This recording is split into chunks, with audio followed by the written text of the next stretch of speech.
ja Põltsamaa Motiivsport, Tartu vald, Reimond Sutsal 0-0. Uus Jasper Külanurm number ja jalaverja seal Sammelaarilt.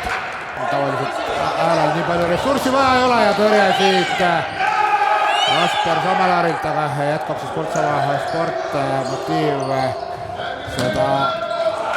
Ja nüüd ei, Põltsamaa ikkagi ja nüüd on hea võimalus väravat mängib hästi kogu see mäng. Nii, paremalt äärelt ja väravat tuli hästi Põltsamaa Motiivilt välja ja külje out paremalt poolt.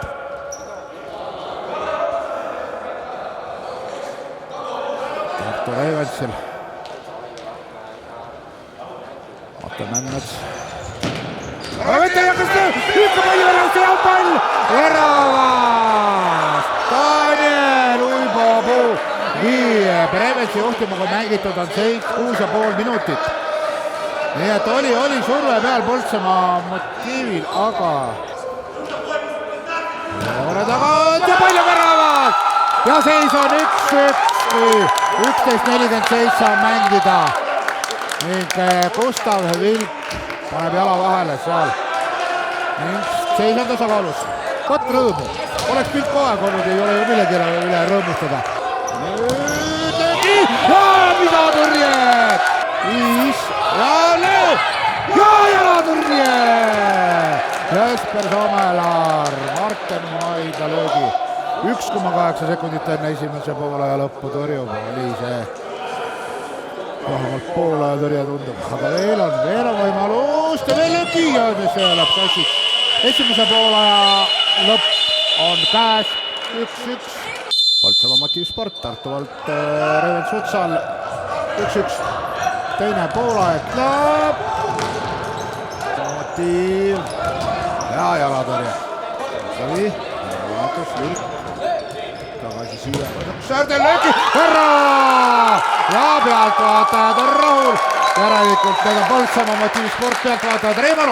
Reimo Roos viib esimest korda sellest kohtumises Põltsamaa Motiivspordi juhtimaga teist poolaega on mängitud 6,5 minutit.